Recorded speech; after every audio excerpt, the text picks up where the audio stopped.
afternoon once again, and happy International Women's Day to all the women who have been able to join us in this session. We are so happy to have you here with us today. It's a special occasion where we just want to take this time to recognize and celebrate the bravery and essence of, women, essence that women bring to this world. We extend a warm shout out to all the wonderful women who have joined us on this call.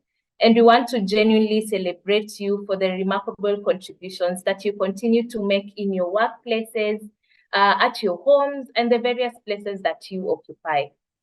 We now see women doing amazing things, and we just want to acknowledge the leadership, the wisdom, and the nurturing spirit that you get to bring to the world.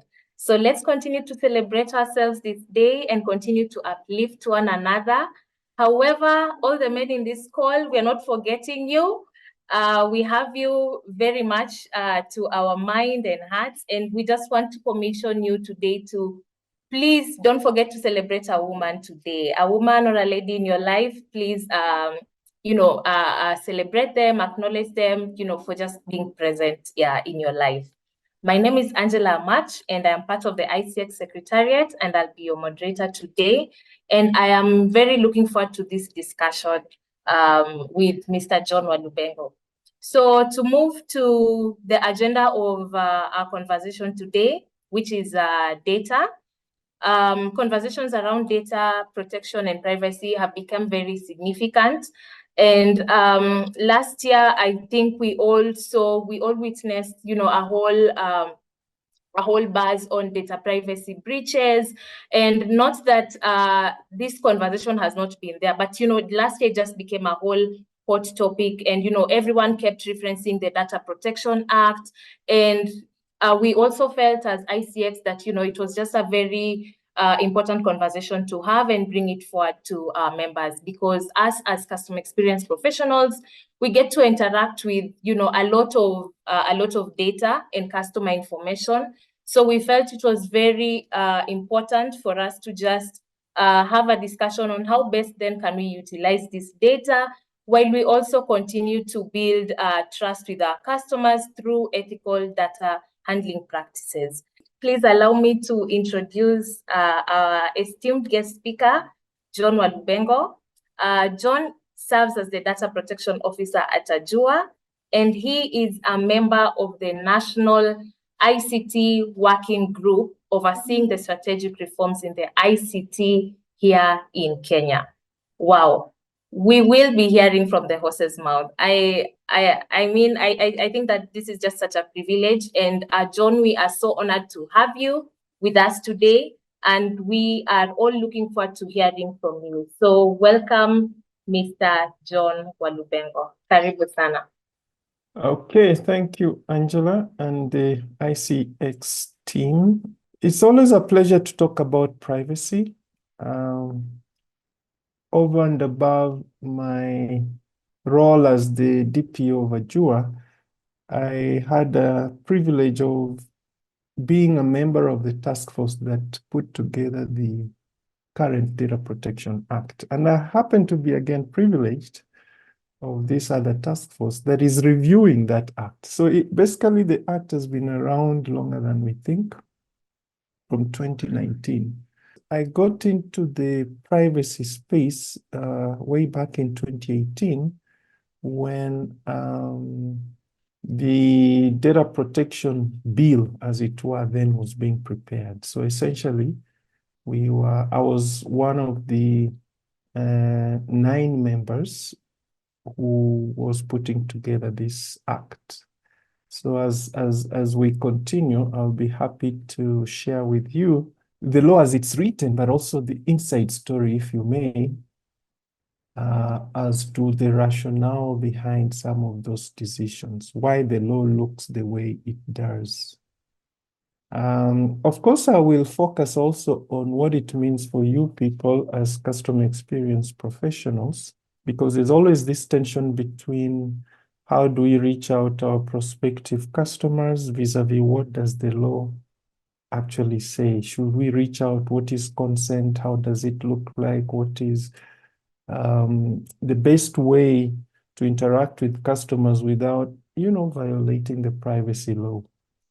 I will also sort of give you bonus, rather than just say what is consent, which is really very specific to customer experience professionals. I will give you the broad understanding, because the law is not 2 or 3 paragraphs. It is the whole ecosystem of why privacy. And I want you to use this knowledge not just within your workplace, but within your life. When you go to hospital, when you go to supermarkets, when you drop your child to school, there are privacy concerns that you need to be sensitive to and be able to flag those out against those service providers. So it's sort of privacy is a conversation that goes beyond the office. It actually includes your life in all ways. So what exactly is privacy? Privacy, in a nutshell, is the right to be left alone. Okay, so like if you're going home, driving along Uhuru Highway or any public road, when you get to your house or your gate, you don't expect the matatus, the buses, other cars to follow you into your space. In the analog world, that is very clear that you've got a private space. But in the digital world, that private space tends to be taken over in ways that, in subtle ways, you don't even notice. Most of us now have internet at home. So there's this black or white box somewhere in your house that gives you internet. It has invaded your home the same way the matatus or the public people will have invaded your physical form, your physical home. But it has come in a very subtle way. You don't realize it, in the sense that whoever gave you that modem that is giving you internet can make inferences around your household. So for example, they know what time you go to sleep because they can see your modem is no longer active. They know what time you wake up because they can see when your devices start connecting. They can even tell how many, are you in that family just by estimating through the number of mobile phones that are active over maybe 3 months period. These are insights that the service provider can access,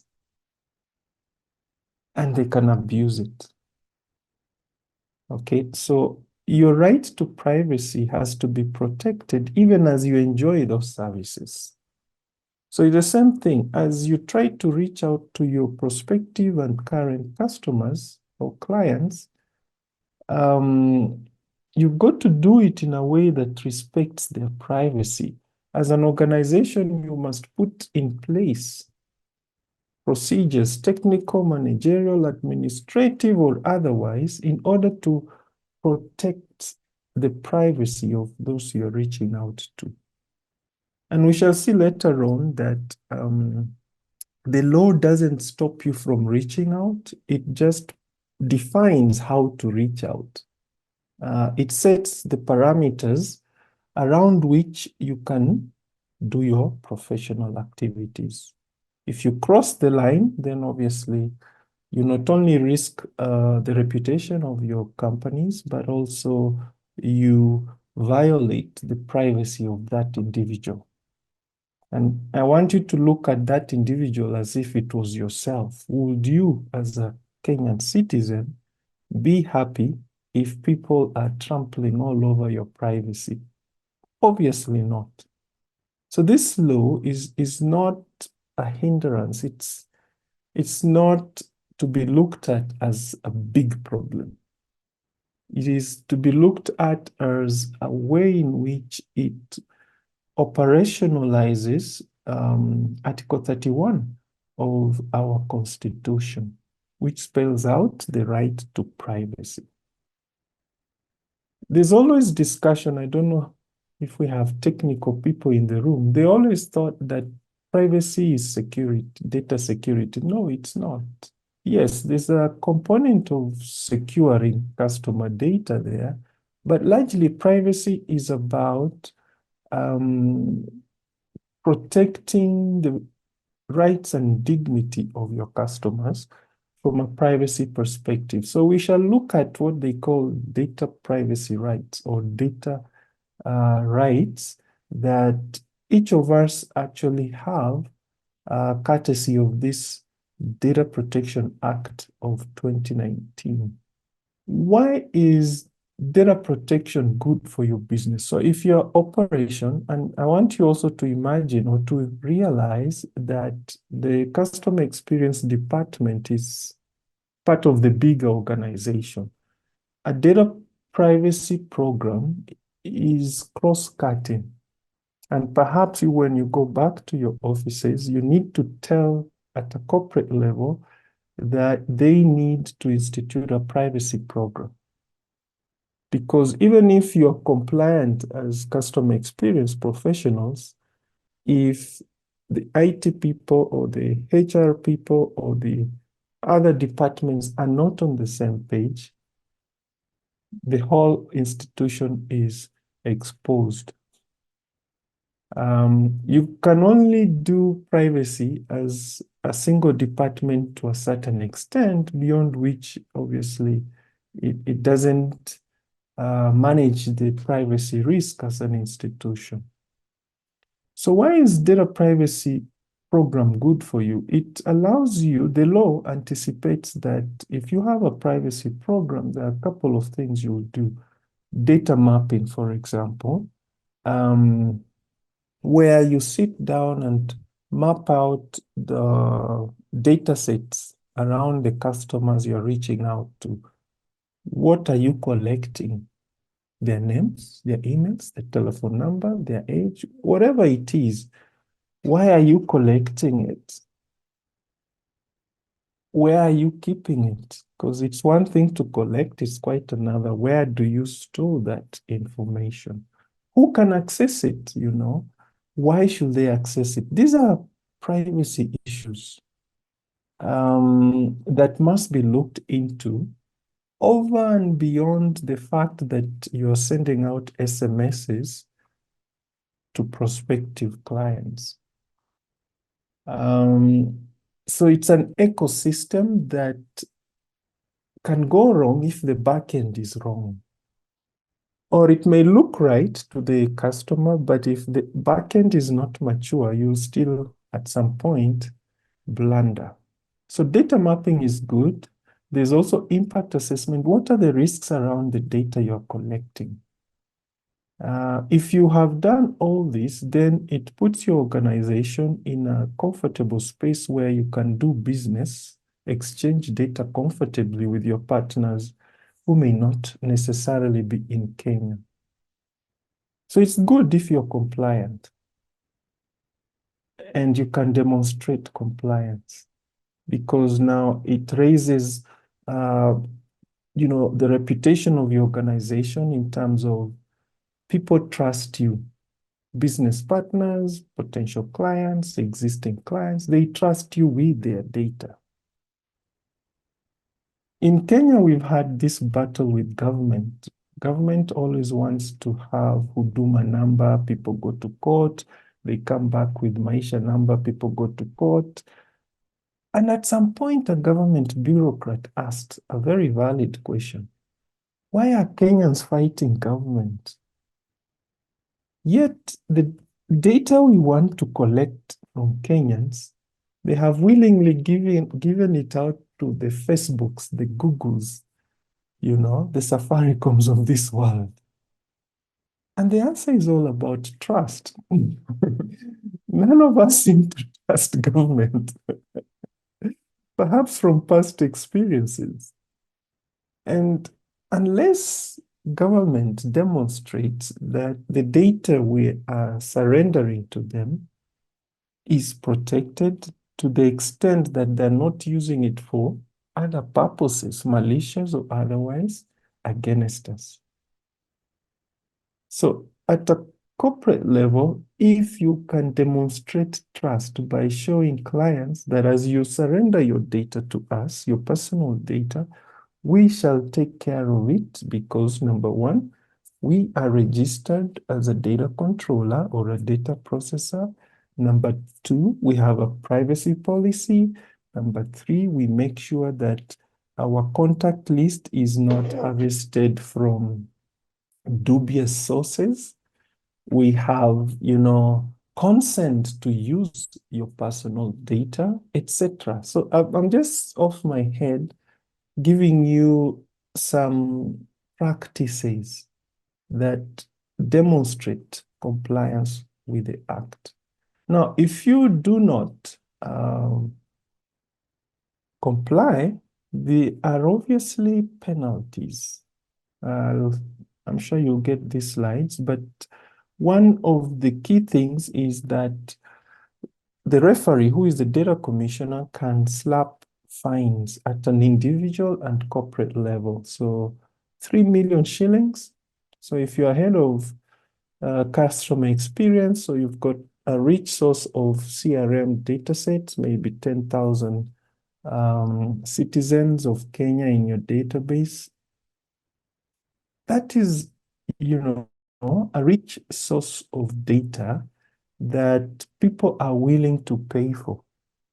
There was a case in court where Safaricom Techie sold 25 million subscriber data to some third party in Europe, obviously without permission. So if you do that, you are personally liable to 2 years in prison. So it is not a laughing matter. And possibly a maximum of 3 million shillings as a fine. Then your organization, because they didn't teach you about privacy, will also be fined up to 5 million shillings or 1% of your annual turnover. So I don't know which companies you're coming from, but I want to believe they're very successful companies and they're not willing to lose 1% of their revenue. This is not profit. 1% of the revenue before, you work out the profit. So a couple of, just checking on time, a couple of baseline definitions. Remember, I told you, you need to understand the whole ecosystem. In the Act, there's personal data and sensitive data, where sensitive data is to be protected even more than personal data. Protected technically, administratively, procedurally, making sure that potential abuse is minimized. And the difference between the two is that personal data is, anything you can identify me with, my telephone number, my email, my pictures, my home address. This is personal data. It becomes sensitive when it can be used against me if it has a discriminatory angle. So for example, health data. If somebody discovers, for example, that I have a terminal disease, then when I try to run for president, they won't vote for me. That's discrimination. If somebody, for example, discovers your sexual orientation in some cultures, that could mean life and death. If somebody puts your fingerprints at a scene of crime, probably a murder case, you'll be in DCI cells for 2-3 weeks before you escape from them or you prove that it wasn't you. So if you're collecting biometric data, and I'm sure most organizations are doing that, even internally, like if you happen to have your office in these new buildings, they open doors with fingerprints. They open doors with face recognition. Very convenient. But where do those fingerprints go? How secure are they? Who else has access? These are privacy questions. Internally as well, I know you're more focused on your customers, but you have to remember that you're also an employee and you are entitled to those protection mechanisms that we are saying you give to your customers. So that's on personal and sensitive data. Key actors in the ecosystem, data subject, it's you and I. And the customers, of course. So if you're a health facility, the data subject is your patient. If you're a academic institution, your data subject is a student. If you're a bank, their customers, etc. If you're IBC, the data subject is your voter. At the end of the day, it is a citizen in one form or the other. Anybody you're collecting personal data about.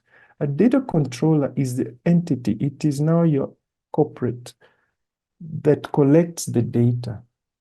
And they determine what level of data to collect. And sometimes they over-collect, as we shall see, which is also a violation. You cannot ask customers to give you more personal data than the purpose you've defined. There's this other player called a data processor. This character is your supplier. If you have outsourced your outreach program to a premium service provider, then that becomes your data processor. At Ajua, we largely provide data processing work. You would contract us to manage your customer insights. So we are your third party. We are data processors. We are also obligated to protect customer data with the same liabilities as you, who is the data controller. So if you have third parties that you surrender your customer data to, they need to be managed. Because some of them perhaps have never heard of the privacy law. But I guess by now they have, given the fines issued last year. This last bit is a deep dive into the Act. And it's a 52-page document, but divided into principles.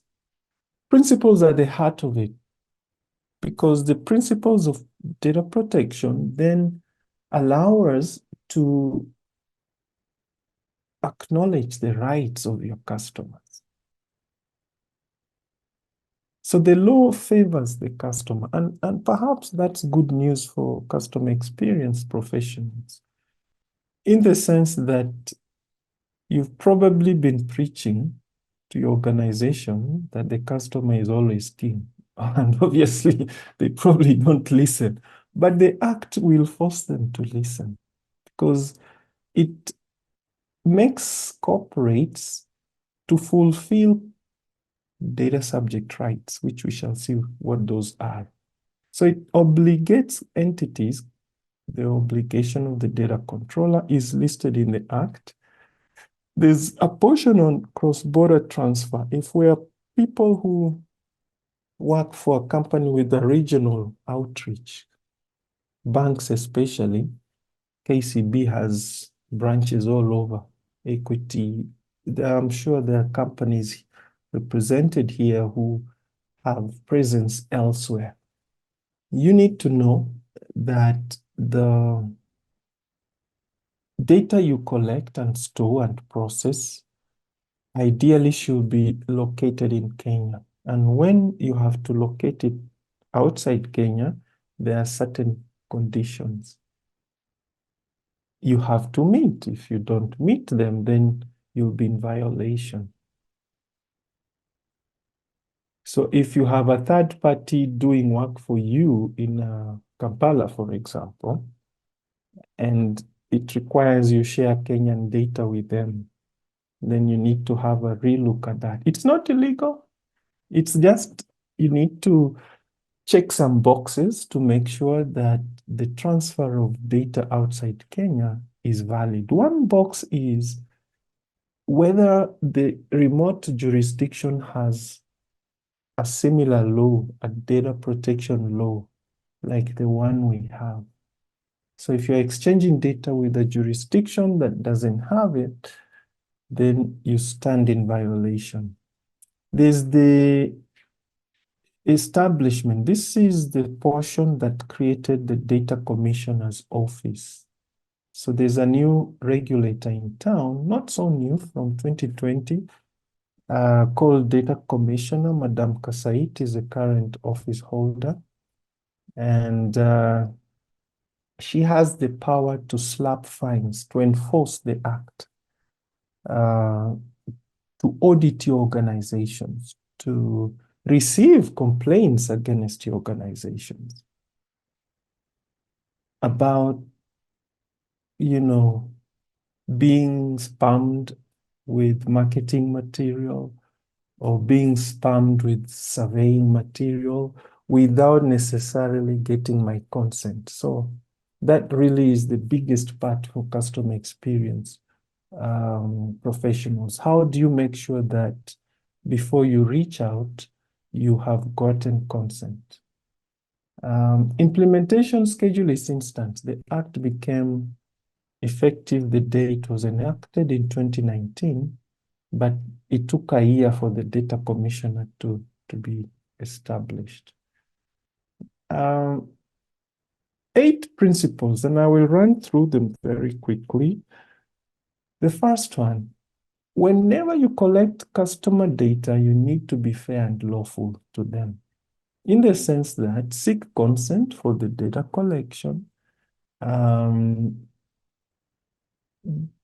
Be very wary about processing data without consent. As you've seen from the recent fines, you want to make sure that the customer understands why you want to collect their data, they give you the consent, and then you process it. But we also need to remember that it is not 100% of the cases that consent must be sought. There are occasionally like contractual obligations that would then legally allow you to collect data. So if I'm employed by XYZ Limited, that employment contract automatically confers the HR the right to collect my data, to share it with KRA, etc., etc. There's also vital public interests. Remember the COVID days? Whereas health data is personal, if you were to get COVID, even now, you must report to the Minister of Health. There's no consent there.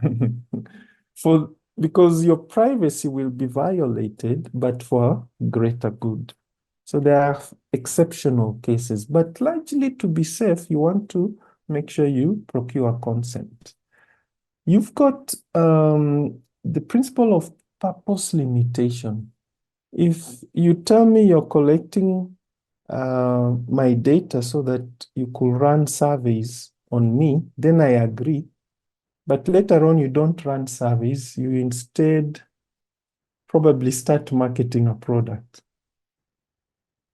So the reason you gave and the action you're doing with my data is different. So just be straight, honest, and tell me that you will run surveys, you will push marketing stuff, you will, you've got to lay it out on the table before you get consent. Then there's transparency. All these principles are complementary. So for you to be fair, you've got to be transparent. You've got to tell me how you're protecting my data at a technical level. You've got to let me know whether you have third parties you'll share the data with. And they're there. All businesses work with third parties. There's no business that is self-contained. So it is not wrong to have third parties. It is just that if you do, then you must tell the client. Data minimization, don't over-collect data. Okay, so if the purpose is for surveys, then probably all you need is my email or my telephone number. You don't need my medical background, for example, unless you are surveying around health issues. But general business type of surveys, did you like the food? That kind of environment requires that you collect very minimal data sets. Don't over collect. Storage limitation. Once collected, how long do you keep my data? Some of us have CRM databases that, have prospects that are 15, 20 years old. People you probably never contacted for a while. Why do you keep them for that long? Is there a valid reason? So there's a requirement for retention policy. Accuracy. If you collect my data, it's better be accurate. There are instances where inaccurate data works against your customer. So in the financial sector, if I may use the example of CRB, people who keep records around our credit ratings.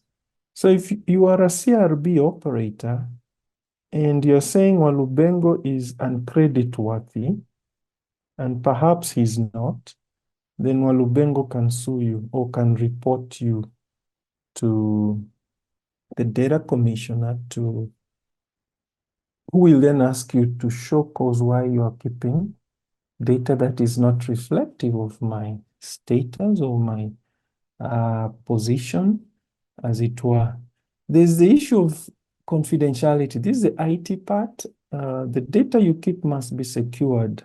Encryption, whoever has to access it using login credentials, etc. And the last one they are not clear is accountability. So you need to report to the data commissioner. Not in your own department as customer experience guys, but assuming you have a data protection officer, they will be able to handle that part.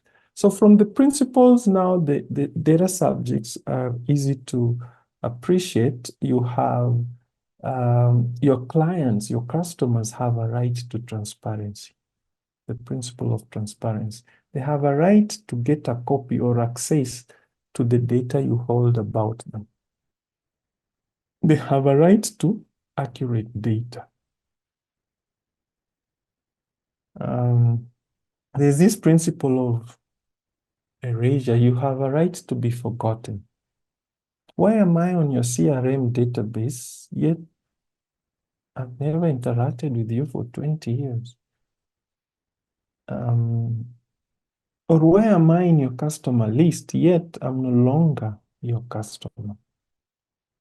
Probably you put me in your supermarket loyalty program, but I've never gone to your supermarket for the last 10 years. Why are you still keeping my data? This now are the rights citizens will be demanding that you remove them from your database. They have a right to object. So if you've got my data in wrong, it's not accurate data, I can seek the help of the data commissioner to make sure you don't use that data. Then I have a right to portability. What you know about me, I should be able to download a copy. Just for me, that relates to me. Quick example is Safaricom M-Pesa transactions. All of us can access them very conveniently. That is the right to data portability. So what do you do as an organization to be compliant? A few pointers here. The one on the top is you need a privacy policy. So just go to your website. If you don't have a privacy policy, you're already in violation. You need to have an internal meeting, either with legal or risk. Typically, that's where the data protection people would be, or even IT to some extent can help mature or start the conversation. You need a registration certificate. So if you send out SMSs that perhaps are not compliant, for example, there's no opt-out, the data commissioner will investigate. And during an investigation, if they find you're not registered with them, you'll have to cross that bridge first before now they go on to the substantive issue. So these are quick wins that you should clear. You need to manage your third parties, the Ajuas. How do you manage them? You sign what they call a data processing agreement. Okay, so over and above the commercial agreement, you must define a privacy agreement, elaborating how you as a data controller wants this guy to behave with your data. Most of us are quick to build mobile apps and we bring in third parties, some youngster software engineers to put that together. These are your third parties. They'll build a very nice mobile app, close the contract, you pay them, they go. Guess what? They've gone with 10,000 records of your data and you had no clue. You probably have no clue. So you want to make sure that area is covered. It's good to have a DPO. If you don't have, you can outsource. Ajua will be happy to handle you at least the first few months until you get settled. In case of breaches, the law requires you alert the data commissioner. So if data is breached or it's accessed illegally, you've been hacked, you need to be the one to report yourself. You won't be fined for reporting, but you will be fined if you don't report. So this is, in summary, what was in the previous page. You need to have a privacy program that may include consent management, data protection impact assessment, self-service portal, managing third parties, and a breach notification procedure. There are a few challenges. Most people don't know how to walk the privacy journey. There are companies that can help you on that, including Ajua.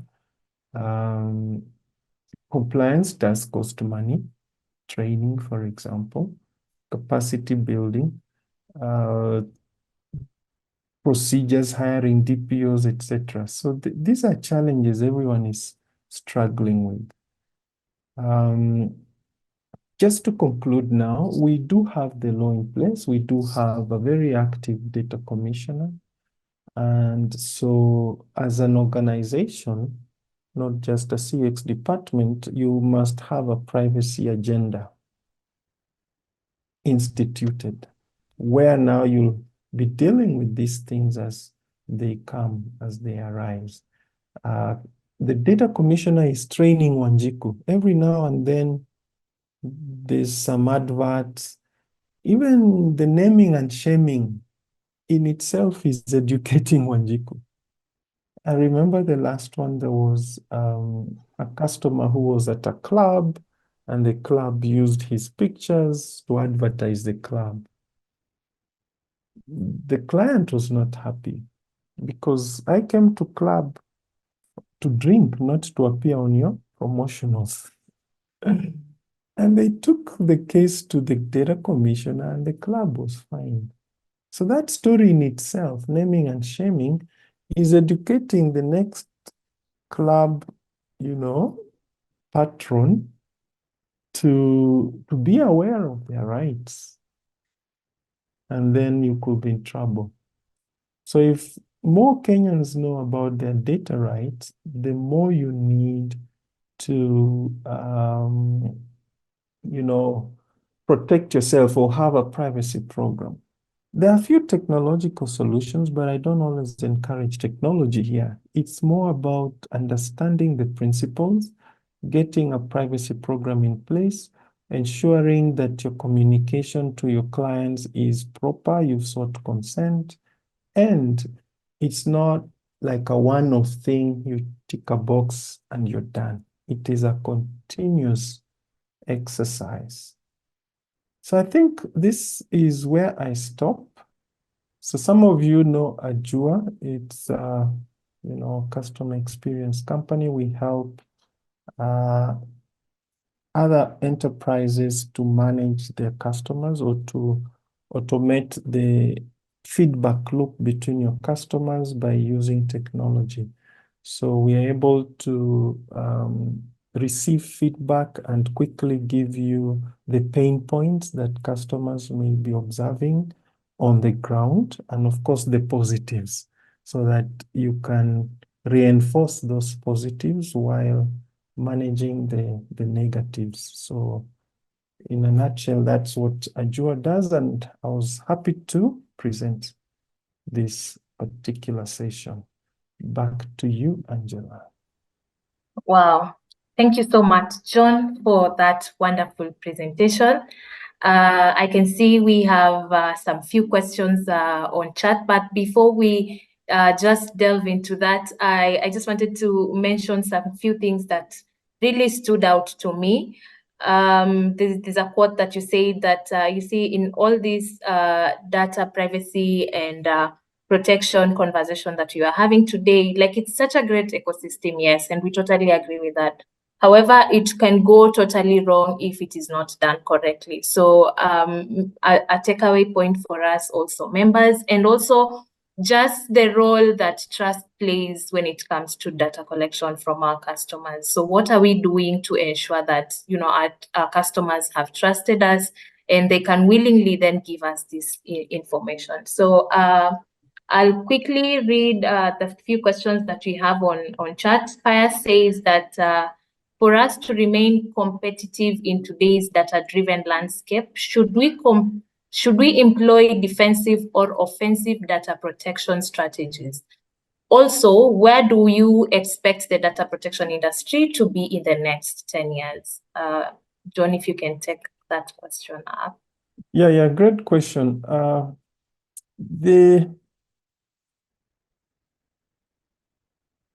Several companies, especially those with many lawyers, would approach data protection from, how do you call it, the offensive approach. Like, what can we get away with? What can we, let me put it in plain. How do we commit murder and get away with it? And to me, that's the wrong approach, because then you become minimalists. You then really don't want to comply.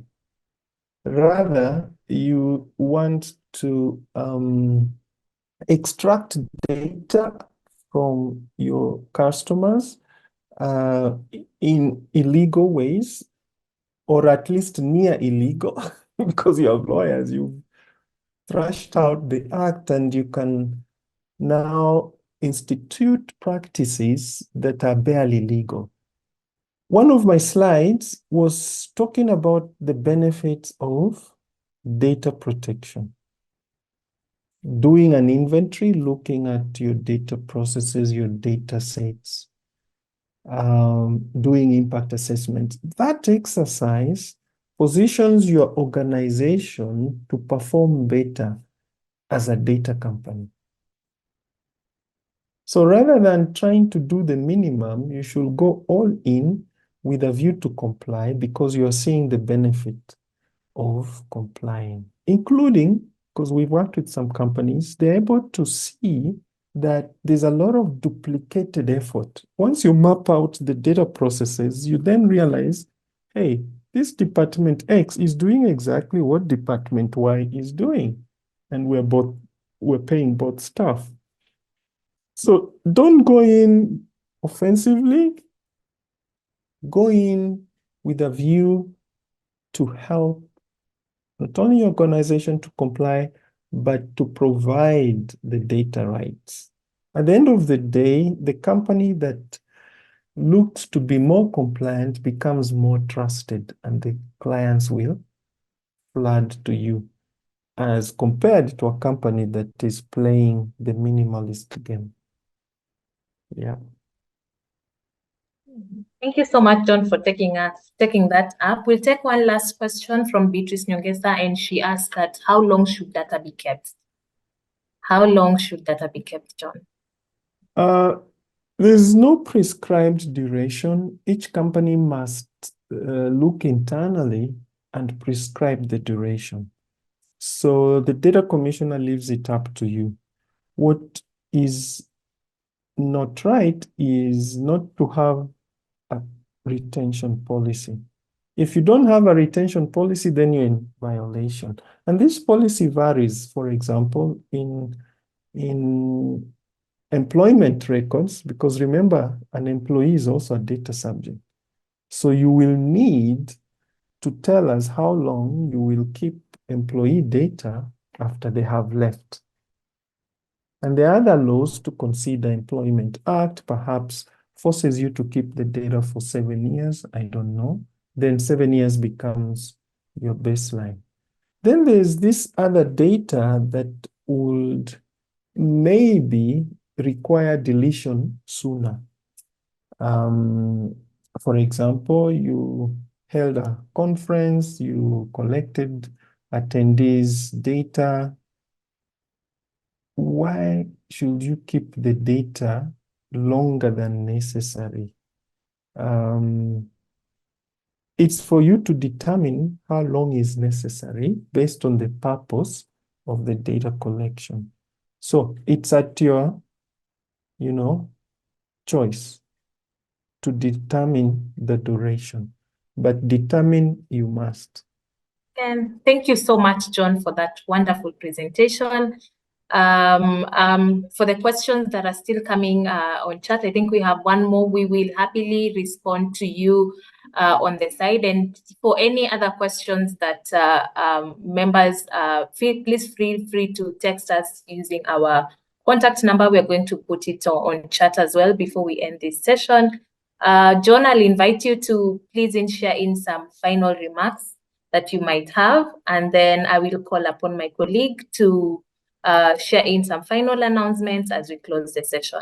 Over to you, John, for any final remarks.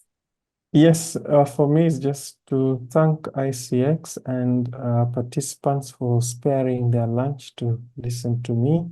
And I hope you have learned something that can trigger you to begin or to consolidate your privacy journey. Thank you for the opportunity. Thank you so much, John, for that. Over to you, Lynette. All right, thank you. Thank you, John and Angie, for moderating this. John, you have gotten so many insights, and I think my key takeaway was you have a right to be forgotten. And so organizations you can ask organizations to forget you, remove your data and not keep in touch with you. So I really like that. Members, if you are interested to learn more about data privacy and protection, please, we have a training coming up on the 21st and the 22nd. I'll ask my colleague George to just put up that flyer. And this is just going to be going deep into what data protection, data privacy, and security is about. And here we're going to, go all the way even to cybersecurity, some parts of cybersecurity. So it's 2 days, and your investment will be worth it. You'll come back to the organization and give them some action plans that they can, very valid action plans that you can move on to ensure that your data is protected and that your data is made private and that you're ensuring that you're within the regulations of the law. So this will be your investment, but please reach out to us and we'll be able to guide you on how to register for this course. So I'll ask Angie to just put her email on the chat, and we can proceed. The other thing is that's coming up. One of our activities is our conference. If you've not registered, how is Mombasa leaving you behind?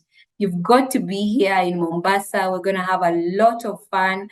We're going to have such a great time for the 2 days, and we have wonderful things lined up for you. Great speakers from Julius Kipngetich will be there, and many others from international speakers within Kenya, the UAE, South Africa, Uganda will be there. So you don't want to miss out on this. Please sign up.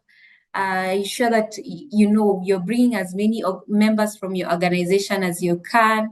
The details are on the flyer, as you can see it, and we'll be able to facilitate this for you. Also, if you're looking to sponsor, please reach out to us as well, because you get benefits like being able to speak to the audience and just being able to and tell people, because as you can see, our theme is elevating employee experience for customer experience success. You'll get an opportunity to tell us how your organization is elevating employee experience and how that has had an impact on CX. We are really excited about this, and we are looking forward to seeing you on the 18th and 19th of April. So I just want to thank all of you for sparing your time today to join us and giving us your lunch time. It's not easy, but we really appreciate you, and we thank you with all our hearts for always heeding to our call. And we wish all women, please buy yourself something nice. Even if someone does not appreciate you, buy yourself something nice. It could be a chocolate, some flowers. Just celebrate yourself, and the men in the room, let's celebrate our women, and Dream Men will really celebrate you for sure.